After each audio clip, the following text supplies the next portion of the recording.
جب سلطان صلاح الدین ایوبی نے حلب شہر کو فتح کیا تو آپ نے بھیس بدل کر لوگوں کے حالات کے بارے میں جاننے کے لیے نکل پڑا۔ سلطان اپنے گھوڑے پر سوار پورے شہر میں گھومتا رہا، لیکن کوئی بھی سلطان صلاح الدین ایوبی کو پہچان نہ سکا۔ لیکن جب بھی سلطان کسی سے بات کرتا تو وہ لوگ بڑے حیران ہوتے کہ ایک آدمی کے لہجے میں اتنا رعب، دبدبا اور دہشت کیسے ہے۔ لیکن کوئی بھی یہ نہ پہچان سکا کہ اس چھپے ہوئے بھیس میں ان کا اپنا سلطان صلاح الدین ایوبی ہے۔ سلطان صلاح الدین ایوبی بازاروں میں گیا، گاؤں میں گیا، شہروں میں گیا، ہر جگہ لوگوں کا حال احوال پوچھا، ہر امیر غریب سے ملا اور اپنے بارے یعنی سلطان صلاح الدین ایوبی رحمۃ اللہ علیہ کے بارے میں بھی پوچھا۔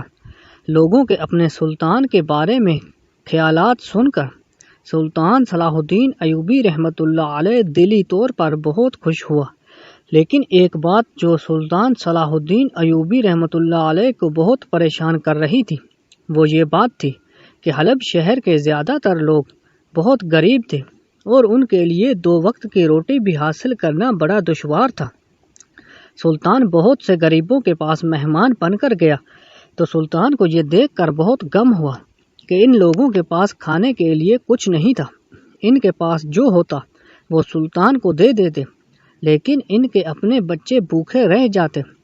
سلطان صلاح الدین ایوبی رحمۃ اللہ علیہ ان کی تھوڑی تھوڑی بہت مدد کرتا دیتا اور وہاں سے رخصت ہو کر چلا جاتا۔ اسی طرح سلطان صلاح الدین ایوبی رحمۃ اللہ علیہ نے حلب شہر کا ایک ایک چپا چھان مارا۔ ہر ایک آدمی، چاہے غریب ہو، چاہے امیر، چاہے دکاندار، ہر ایک آدمی سے ملا اور حال احوال جانا۔ چند دنوں کے بعد سلطان صلاح الدین ایوبی رحمۃ اللہ علیہ پریشانی کے عالم میں بیٹھے تھے کہ علی بن سفیان کی نظر آپ پر پڑی۔ علی بن سفیان وہ واحد شخص تھا جو لوگوں کے دلوں کے راز جان لیتا تھا۔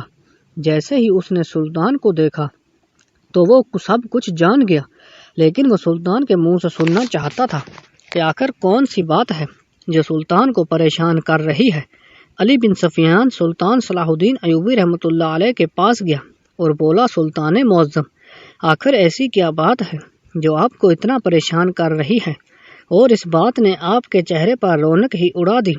جیسا کہ آپ جانتے ہیں کہ آپ کی تھوڑی سی پریشانی سے میرا دل دھڑکن تیز ہو جاتی ہے اور مجھ سے آپ کی پریشانی دیکھی نہیں جاتی۔ یہ باتیں علی بن سفیان سلطان صلاح الدین ایوبی کی خوشامد میں بالکل نہیں کہہ رہا تھا، کیونکہ وہ بھی اچھی طرح جانتا تھا کہ سلطان کو خوشامد سے بہت نفرت ہے۔ تاریخ گواہ ہے کہ علی بن سفیان سلطان صلاح الدین ایوبی رحمۃ اللہ علیہ کا بہت بڑا ساتھی اور مخلص تھا، اور بہت سے فتوحات میں علی بن سفیان نے سلطان صلاح الدین ایوبی رحمۃ اللہ علیہ کا بہت بڑا ساتھ دیا۔ سلطان صلاح الدین ایوبی رحمۃ اللہ علیہ علی بن سفیان سے مخاطب ہوتے ہوئے کہا، اے علی، میں نے حلب شہر میں بھیس بدل کر پورے شہر کا حال احوال جانا، غریبوں کے پاس گیا، ان کا حال احوال جانا، لیکن ایک بات جو مجھے ایک لمحے کے لیے بھی سکون نہیں مل رہا وہ یہ ہے کہ حلب شہر کے لوگ زیادہ غریب ہیں۔ وہ بہت محنتی ہیں، ایماندار اور مخلص ہیں، لیکن ان کے پاس اتنے وسائل نہیں کہ وہ 2 وقت کی اچھی روٹی کھا سکیں، اور میں چاہتا ہوں کہ ان کے لیے کچھ خاص کیا جائے۔ یہ سن کر علی بن سفیان نے کہا، سلطان معظم، آپ جو چاہیں کر سکتے ہیں، آپ ان کے لیے روزی کے مختلف ذرائع پیدا کریں اور جو آپ ان کی مدد کریں۔ یہ سن کر سلطان نے کہا، وہ تو میں سب کچھ کروں گا، لیکن میں کچھ ایسا کرنا چاہتا ہوں کہ ان لوگوں تک میری مدد جلد سے جلد اور مسلسل پہنچتی رہے۔ یہ سن کر علی بن سفیان نے کہا، سلطان معظم، میں آپ کی بات کو سمجھ نہیں سکا۔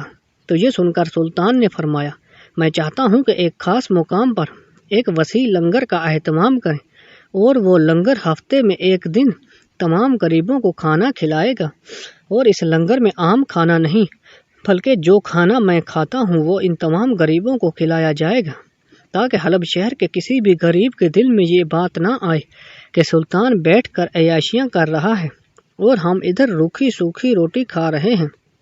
یہ سن کر علی بن سفیان نے کہا، سلطان معظم، آپ کی سوچ بالکل درست ہے۔ پھر سلطان نے حکم دیا کہ ایک خاص جگہ پر ایک جگہ تیار کراؤ اور پورے حلب شہر میں تمام غریبوں تک یہ بات پہنچا دو کہ ہفتے کے ایک دن وہ اس لنگر میں آ کر کھانا کھا سکتے ہیں۔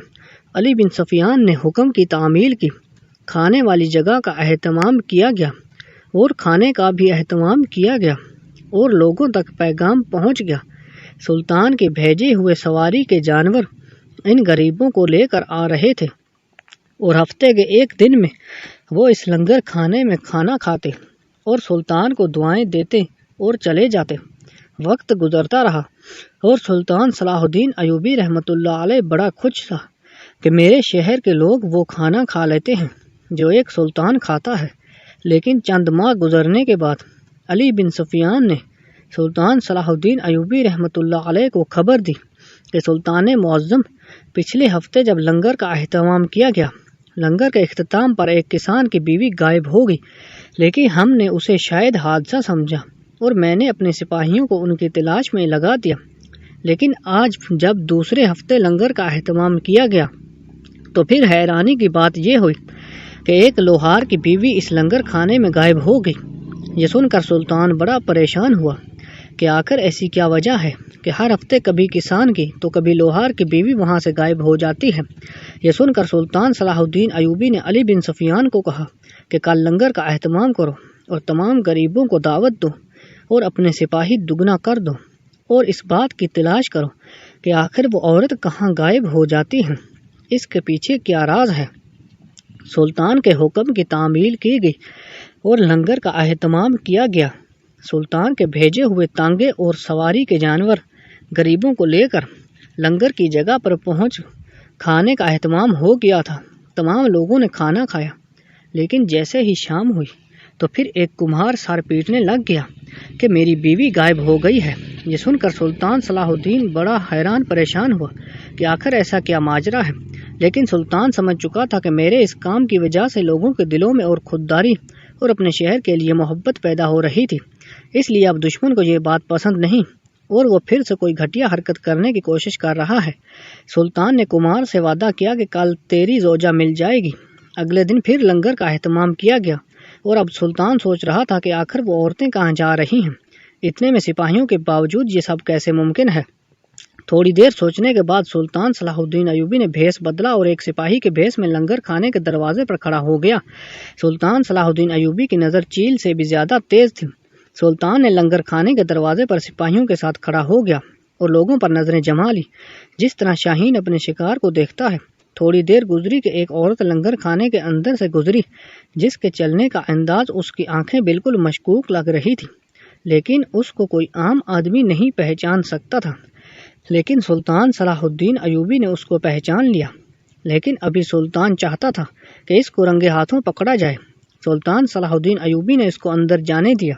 جیسے ہی لوگوں نے کھانا کھا لیا اور واپس نکلے تو سلطان نظر جمائے کھڑا رہا کہ آخر ایسا کیا ہوتا ہے کہ ایک عورت غائب ہو جاتی ہے۔ تھوڑی ہی دیر گزری کہ وہی عورت بھیس بدل کر عورت ایک ٹھیلے میں کوئی چیز کپڑے کے نیچے رکھ کر جا رہی تھی۔ سلطان صلاح الدین ایوبی رحمۃ اللہ علیہ نے اس عورت سے پوچھا کہ اس ٹھیلے میں کیا ہے اور تم یہاں کیا کرنے آئی ہو؟ تو اس عورت نے کہا سلطان کو کہ ایک عام سپاہی سمجھتے ہوئے کہا کہ یہ میری بوڑھی اماں ہے اور میں اس کو اس عظیم لنگر میں کھانا کھلانے آئی ہوں۔ یہ سن کر سلطان سمجھ گیا کہ یہ کوئی بوڑھی اماں اس ٹھیلے میں نہیں، یہ کسی غریب کسان یا کمہار کی بیوی ہوگی اور وہ خاتون اس کو چالاکی کے ساتھ لے جا رہی تھی۔ تھوڑی ہی دیر گزری، سلطان صلاح الدین ایوبی نے اس عورت کا پیچھا کرنا شروع کر دیا۔ سپاہی اس وقت اس عورت کی تلاشی لینے لگے تھے، لیکن سلطان نے منع کر دیا۔ سلطان پیچھا کرتا کرتا چلا گیا اور وہ عورت ایک سنسان جگہ میں چلی گئی اور سلطان بھی اس کا پیچھا کرتے کرتے چلا گیا۔ وہ عورت ایک جنگل میں جا پہنچی اور ایک غار میں گھس گئی۔ سلطان نے اپنی نیام سے تلوار نکالی اور اس غار میں چلا گیا۔ جیسے ہی سلطان غار میں گیا تو دیکھا کہ پہلے سے وہاں 3 عورتیں رسی سے بندھی ہوئی تھیں اور وہ خاتون چوتھی عورت کو جو بے ہوش تھی، خاتون ٹھیلے سے نکال رہی تھی۔ سلطان صلاح الدین ایوبی نے اس عورت کی گردن پر تلوار رکھی اور پوچھا کہ یہ تم کیا کر رہی ہو؟ تم گاؤں کی عورتوں کو اغوا کیوں کر رہی ہو؟ اس عورت نے کہا تم کون ہو اور تم یہاں کیسے آئے ہو؟ ابھی وہ خاتون سلطان سے ڈرے ہوئے لہجے میں پوچھ رہی تھی کہ ادھر باندھی ہوئی دو عورتوں کے منہ سے نکل گیا کہ اے ہمارے سلطان، ہم آپ کو دیکھنے کے لیے ترس گئی تھی۔ ہمیں آپ سے یہی امید تھی کہ ایک نہ ایک دن آپ ہی ہمیں بچانے آئیں گے۔